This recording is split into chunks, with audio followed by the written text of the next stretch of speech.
Hello, everyone. Welcome to Behavioral Learning, Classical Conditioning. I'm Mr. White. This is Intro to Psychology. For today, our target objective, by the end of this review, you will be able to readily apply the concepts of classical conditioning to real-world examples. What we have in store for us today is 1. Let's refresh our brains on what is classical conditioning. We will follow that up with a vocabulary session on reviewing some of that essential terminology. And then lastly, we're going to take that information and apply it using situations to test our mastery.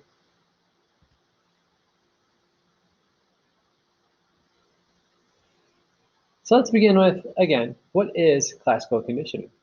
How does it work? Well, it works after repeated exposure to two stimuli occurring in sequence. Because of that repeated exposure, we begin to associate those stimuli with one another. The result then is our natural response to one stimulus can now be triggered by the new predicted stimulus. And we will practice this with our vocabulary session.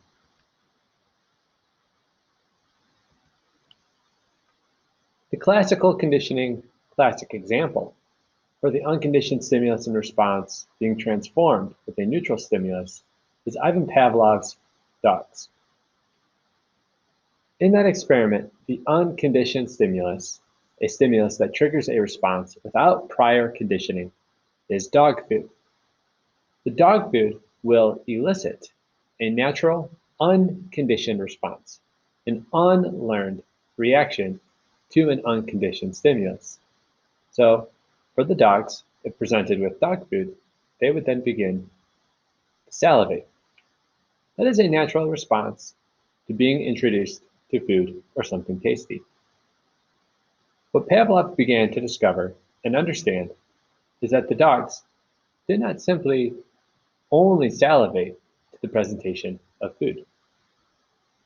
Rather, the dogs began to salivate at neutral items such as Pavlov himself, a door squeaking, or a bell. The bell was intentionally used to see if the dogs would salivate at the ringing of the bell even though the food wasn't present. A neutral stimulus, again, is a stimulus that originally does not trigger a targeted response. And in this example, that targeted response is a dog salivating. After repeated exposure of presenting the dog with both food and ringing of the bell, food and ringing of the bell, food and ringing of the bell, and seeing the elicited response, the desired response of the dog salivating, the previously neutral stimulus that now triggers a conditioned response is the bell. And the bell will now trigger a conditioned response, the dog salivating. As you can see, with this type of classical conditioning equation, the neutral stimulus and the conditioned stimulus will tend to be, almost always, the same item. And the unconditioned response and the conditioned response will almost always be the exact same response. Now, to apply our knowledge. Here's our first situation. Natalie goes to the park and is playing near a tree. She bumps into a branch that just happens to house a squirrel that proceeds to attack her. After she recovers from her squirrel attack, she refuses to go near that park. Take a moment to pause this video and see if you can't determine what the unconditioned stimulus is, the unconditioned response, the neutral stimulus, conditioned stimulus, and conditioned responses are. All right, we are now ready to apply our vocab terminology to this practice situation.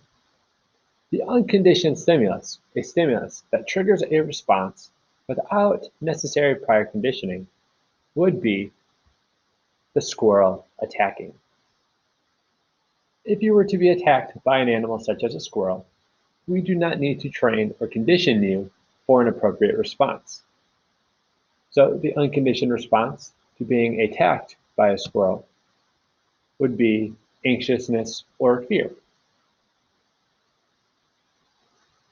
Thereafter, according to the problem, after Natalie recovers from her squirrel attack, she refuses to go near that park. So the park used to be the former neutral stimulus. The park doesn't mean anything. It didn't naturally create a type of response from Natalie. But because of the squirrel attack, it now has become a conditioned stimulus. As it says, she refuses to go near that park, that response being fear or avoidance to go near that park.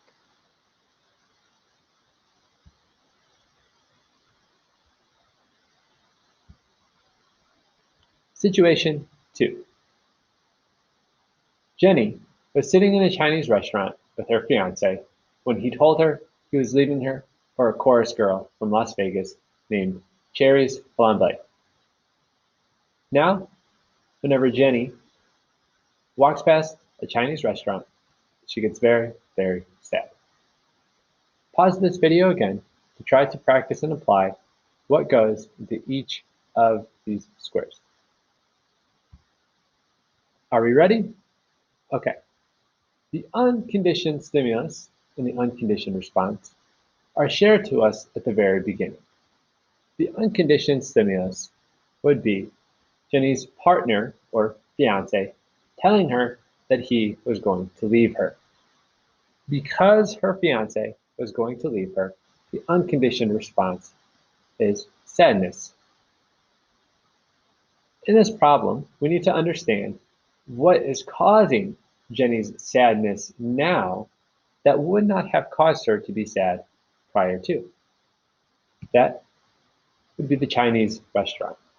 The Chinese restaurant did not elicit an emotional response from Jenny in the first place.